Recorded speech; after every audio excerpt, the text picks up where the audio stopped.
on the dry planet of Technical, far in the corner of the outer rim. A shuttle enters the atmosphere flying on acres of sand dunes before landing on a patch of rocky mountains where the ship can stay hidden from unfriendly eyes. From the ship emerges Darth Caven. He's wearing a shiny suit of black armor. Behind Caven is Eligor, Luton, and someone new, a black female dressed in Sith robes. This is revealed to be a new acolyte, Aemon's replacement. Her name is Avalon. Without saying a word, Caven opens his locker on the shuttle and takes off his mask, his cloak, his armor, and his lightsaber, and he hands them all up in his locker. The acolytes look on with confusion. Caven starts to debrief the group on their mission. Ever since they started conquering the Outer Rim, their military has been thinning out with each victory. As they've had to station more and more troops to occupy each of the planets they've conquered, for their campaign to remain successful, they need more manpower. They need more soldiers, and they need allies. And there's a race of primitive humanoids on Technical that Caven thinks would be an excellent candidates for their allies for the Sith Empire. That's why Caven and his acolytes are here, to broker a deal with these aliens. Sir, wouldn't it have not been a better idea to send a delegate, perhaps Venomous? Venomous is not fit for this task. He is too quick to anger and combative. These people are warriors. They only respect strength and power. That's why I brought all of you along. To make a good impression? Precisely. Caven starts to change into rags and robes made for desert travel. He tosses a couple duffel bags full of desert clothes over to the others. Now follow my lead. Change into these clothes and leave all of your lightsabers behind. These people hate technology and see it upon as sit upon the universe. We don't want to upset them or do anything to upset this meeting. Caven buckles on a regular steel sword, and the acolytes follow his example, bringing only their melee weapons. The four delegates of the Sith Empire begin walking through waves and waves of dunes that cover Technical's surface. The landscape is harsh and barren. Sand blows into the traveler's eyes. Sir, if these people are savage enough to reject technology as you say, then why are we even bothering with them? They'll take one look at our fleet and probably skin us alive. Because they are some of the most greatest warriors in the galaxy has ever seen. They are uncivilized, but there are very few that can rival their ferocity in battle. They can't be better than Mandalorians. From what I've read, in the days of old, these invaders came out of nowhere, from somewhere in the unknown regions, and beginning overrunning every world in the galaxy. 300 million beings fell at their feet. Not even the Mandalorians have that kind of record. These barbarians would have dominated the whole galaxy had it not been stopped by the Jedi. They pushed the invaders back, crushed their fleets, and left a handful of survivors stranded here on Technical. The only thing that they hate more than machines are Jedi. They are suddenly stopped when there are howling of wolves. The Sith convoy is suddenly surrounded by a pack of rabid-looking wolves. Caven draws his sword, as do the acolytes. Together, the Sith butcher the wolves, Caven taking the most kills. After the carnage, a group of shadowy figures emerges from the rocks. It is the Chaos. They are the warriors that Caven is talking about. The Chaos surround the Sith, and Caven dumps the carcass of the Alpha Wolf at their feet, demanding an audience with their leader. The Sith delegates are escorted to a valley of tents where there are millions of Chaos encamped. Without a way off the planet, the Chaos have been stranded on the planet for thousands of years, and they've had plenty of time to rebuild their numbers. Caven is brought before the chief, Jarl Cash. A crowd of Chaos warriors surrounds Caven as he introduces himself to Cash. Caven explains that he is a warlord of a great army of conquerors who are seeking to correct the galaxy through dominance and strict discipline. Caven admits that he doesn't have enough warriors to make his vision a reality, but he beseeches Cash to take the opportunity of revenge that Caven is giving him against their shared enemy, the Jedi. One of the high priests walks up and whispers something into Cash's ear. Cash asks Caven if he thinks the Chaos are stupid, since he thought he could deceive them by hiding their spaceship in the mountains. The warriors start snarling and roaring at the Sith delegates. Defilers, heretics, heathens, intruders! Caven apologizes for the deception, and he insists that of the Sith Empire only uses technology as a weapon to rival all the powers of the Jedi, and he felt it would have been disrespectful to bring the technology into the tribe, so that's why he humbly left it behind. Cash laughs, and he tells Kavan he's a fool for thinking they would willingly commit blasphemy by joining an army of infidels of the unholy machines. Not even to strike back at the Jedi would they stoop so low. Cash orders his soldiers to execute Kavan and his acolytes. Kavan then draws his sword, and he challenges the Yar to single combat. The crowd stops, frozen in disbelief. Cash squints at Kavan. "You dare." Kavan knows that they hold an honor as one of their highest values in their culture, and to deny the challenge to combat is disgraceful as well as dishonorable. It's a shame that can never be washed away. If Cash rejects Kavan's challenge, he will lose the respect of his people, and Kavan knows that.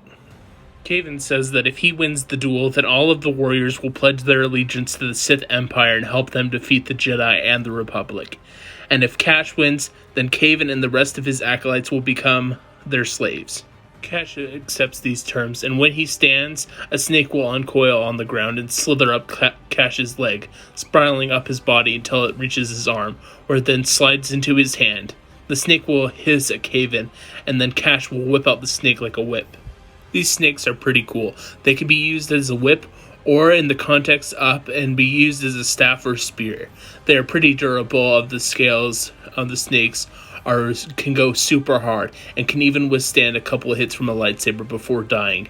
And each of the warriors has one of these snakes as their primary weapon. Instead of fighting with blasters or cannons, the warriors will stand around the fight in a circle and chant their chief's name as they cheer him on. The acolytes watch on with anxiety. Kavan will study Cash's footwork, and he'll quietly assume his battle stance, standing completely still like a statue.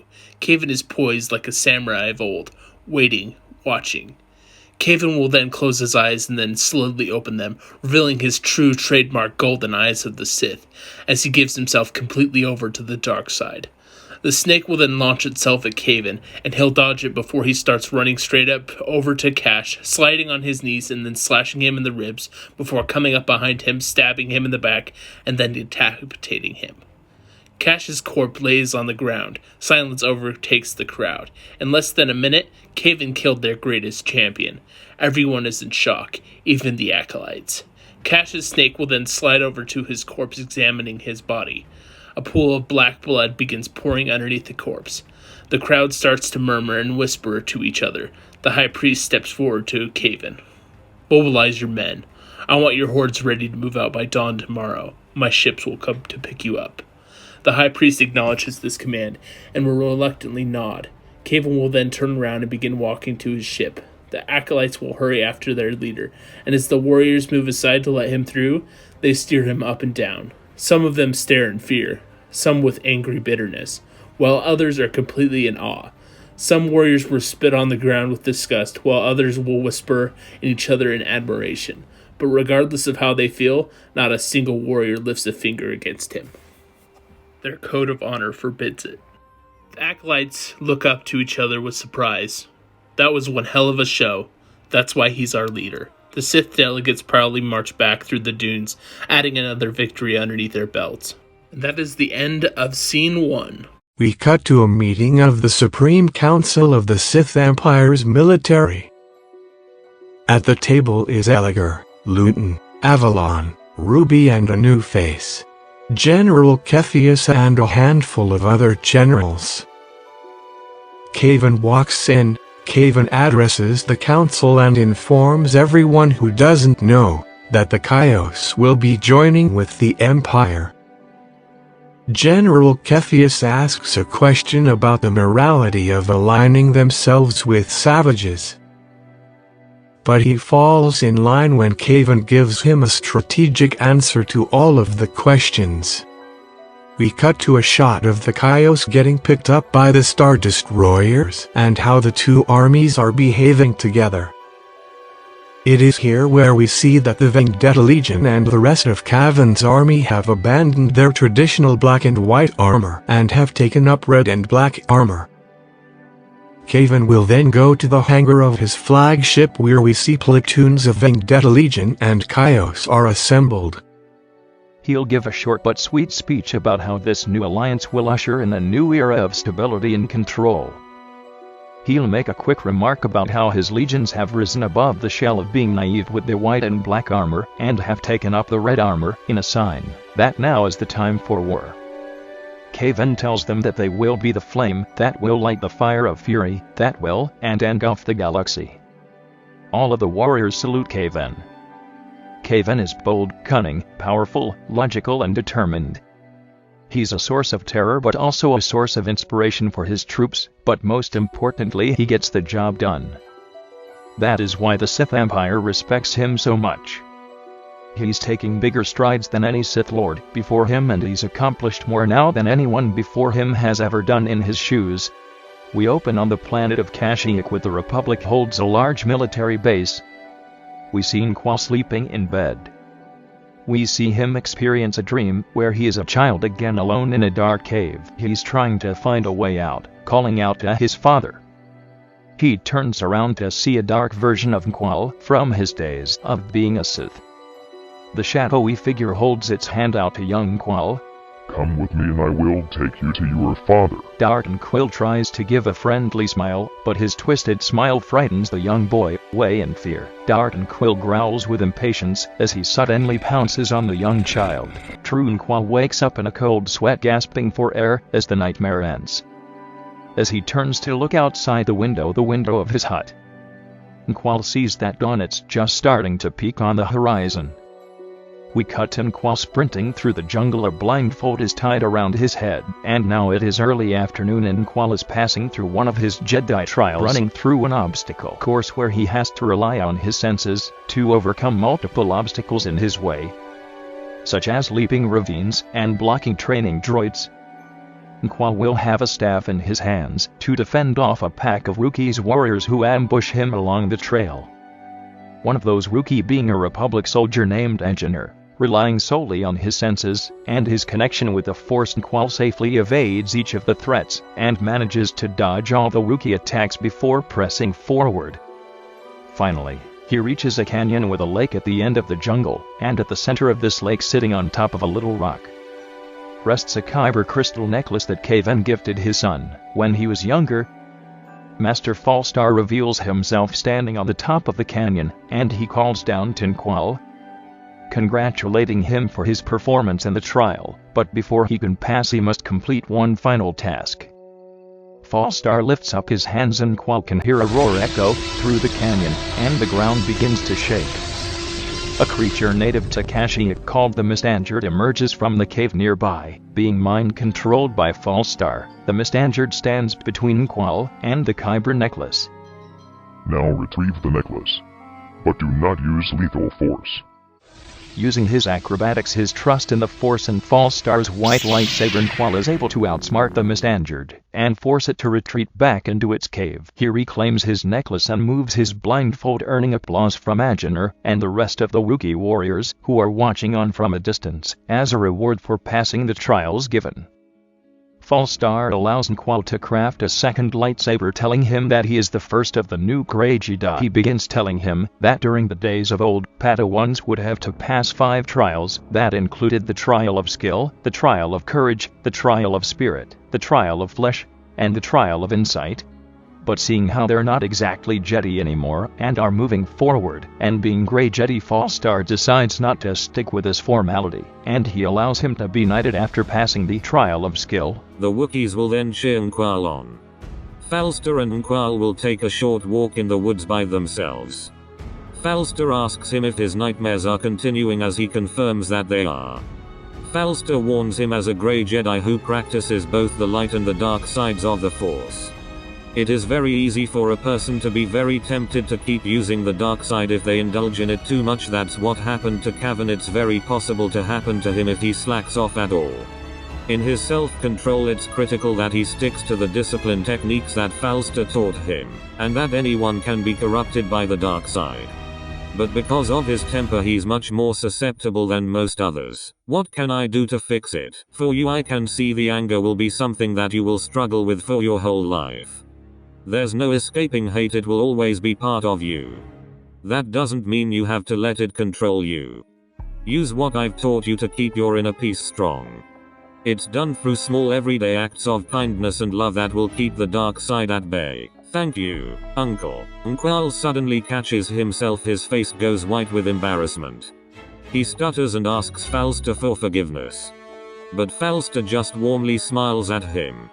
It's okay, kid, I don't mind, remember friends are the family we get to choose. Falster and Nqual will hug each other in a really touching moment as Nqual thanks Falster for not only teaching her about the Force but teaching him about life as well. He never had a proper role model growing up. But between Sonj, Falster and Jonathan, Nqual feels like he has a family now. We transition to Tybur and Jonathan on the planet Coruscant, the capital of the Republic. Tybur is in the middle of giving a huge speech to the senators about how big of a threat the Sith Empire is and how the army of the Republic needs more soldiers. But his words fall on deaf ears. Many of the senators feel that Tybur and the rest of the Jedi are warmongers, and go on to say that if the Jedi Order was not the way it was, Kavan would have never joined the dark side. Due to the Jedi Order's connection to the Dark Lord, they hold no credibility in the eyes of the Senate. The new Chancellor, Chancellor Theogelis Prime, tells the Jedi that he should consider himself lucky that the Chancellor doesn't arrest the Jedi for war crimes. Frustrating, Tybur leaves the Senate building with Jonathan, disgusted with the politicians that choose to stand by and do nothing. Especially Chancellor Theogelis Prime, who went so far to insult the late Jedi Grandmaster Zakar and called him a stubborn old man who wouldn't quit, and that his stubbornness is what got him killed. As they walk out, Tybur smashes his fist into the wall. Tybur and Jonathan go to the Jedi Temple on Coruscant to meet with Drazine, Bionti, Kraton, Nivix, and Alana, who are all peers working with the Republic. Drazine Bionti was the public face of the crime syndicate, Crimson Dawn, one of the most ruthless and powerful crime syndicate during the reign of both the Sith Empire and the Republic. Kraton Nivix was bounty hunter from the planet Duro, who earned a reputation as the galaxy's best, deadliest, and most fearsome mercenary. Though he works for a number of clients, his loyalty was to Drazine Bionti. All three arrive on speeder bikes, and Drazine tells Tybur that he has a bad feeling about the Sith Empire and how they're not as active lately. Everything is quiet. Something big is coming, and Drazine can feel it in his bones. But he doesn't know what it is, and the fact that the Republic still refuses to give more aid doesn't settle Drazine's anxiety at all. Tybur orders Drazine, Kraton, and Alana to lay low. Tybur tells Alana to keep in contact with them and let them know anything that happens in the capital. Tybur and Jonathan will then board their ship and lightspeed back to Kashyyyk. Just as Tybur's ship goes into hyperspace, another ship exits out of hyperspace and approaches Coruscant. It's a Republic shuttle, and its pilot requests permission to dock at the planetary shield gate. To the surprise of everyone, once the shuttle is on board the gate, Luton and Avalon emerge, and they mercilessly kill everyone in sight. Not a single officer is left standing. They take control of the shield gate, and they radio Kavan and Elliger, who are nearby with a large fleet. Shield gate secured. Phase 1 complete. Roger. Commencing Phase 2. Wait, keep them up. I want them to feel safe. A handful of ships fly through the shield gate with Kavan's shuttle in the lead. We cut back to Kashyyyk. The Wookiees of the local village are assembled at the chief's house along with a large part of the army of the Republic. Jonathan announces to everyone that Nyquil has graduated from a Padawan to a full-blown Jedi Knight. Everyone celebrates his knighthood. As the Wookiee and the Republic party together, Tybur makes his rounds, floating from group to group as he takes the time to socialize with Wookiee and Republic troopers alike. And it shows that in the time that has passed, Tybur is not only a respected Jedi general, but he is also a great man whom everyone admires. Tybur will stop and look over towards his ship and sees Jonathan sitting alone. He walks over to him. Had enough to drink? I think so. I am not much for drinking. I can't remember the last time things were like this. Makes you want to settle down. Find someone.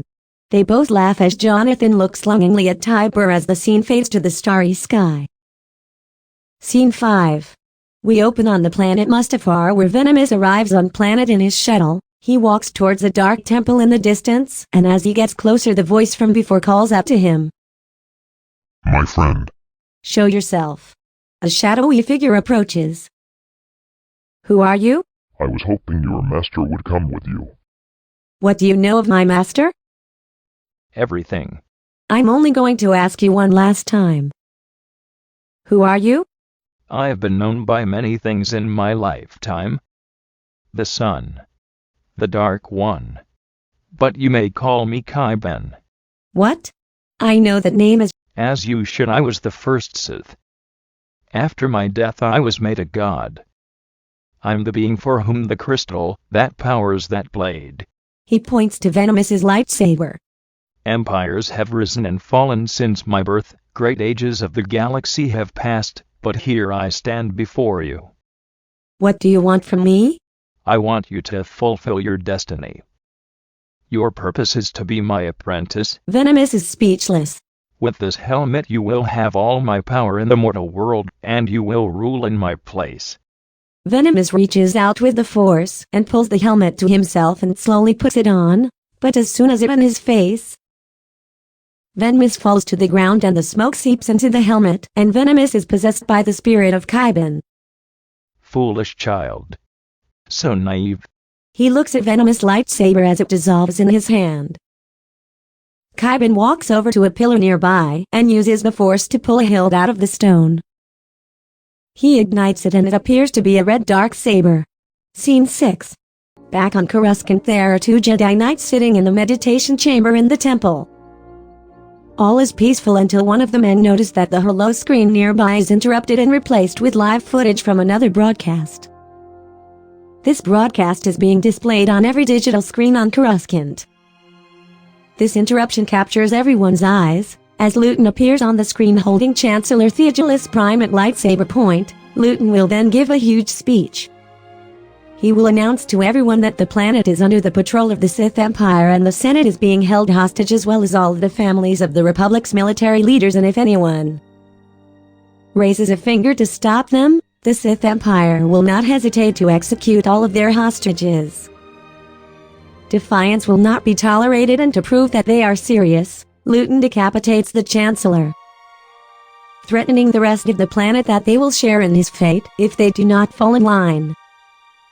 As Luton gives his speech, fleets of Star Destroyers will descend upon the cities of Coruscant, hovering menacing over the skyscrapers as shuttles are deployed with battalions of Sith troops and the Chaos exiting the ships and begin corralling all of the citizens. The planet is gripped with fear. People start screaming and panicking, traffic becomes a mess, and everyone is scrambling to find some kind of safety. A handful of Jedi in the chamber are gripped with fear as Kavin and Elliger enter the temple as Elliger strangles an unnamed Jedi with the Force, before Kavin butchers the rest before coming upon an older man. He orders Elliger to bring the man to his knees. Kavin, Master Caecilius, it's been a long time. Master Caecilius, I'm surprised you remember my face. Kavin, I remember everything. Master Caecilius, as do I. I remember when you first came here with your father, always such a happy boy.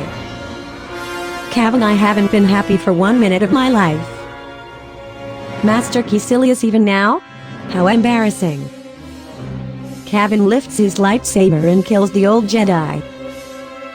Kavin walks down to the temple basement and uses the Force to break through the doors. Once all the doors are open, Kavin is at a dead end, facing a wall of stone. There's no writing on it, or anything, it's just pure rock. Elliger, it's a dead end. The intel must have been wrong. Kavin ignores Elliger and extends his hand while closing his eyes. The stone starts to shift and move, giving way to a new section of the wall. There's artwork on it, like cave paintings. There's a bunch of symbols on it. Elliger, what is that? Kavin, a portal to a world between worlds. Kavin runs his hand on the wall looking for a mechanism to open the wall. He finds a hexagon-shaped opening on the wall. Something goes in that space.a-key. Scene 7. We open in a quiet room. We're in the Coruscant underground. Slowly a bald man turns around in his chair. He's dressed in a leather suit, and he appears to be in his early 50s. He looks around the room, and then slowly looks at the camera to other people who are in the room. I'm happy you've come to see me, my old friend. We have so much to discuss. The camera pans over, and we see Sonj's face as he smirks.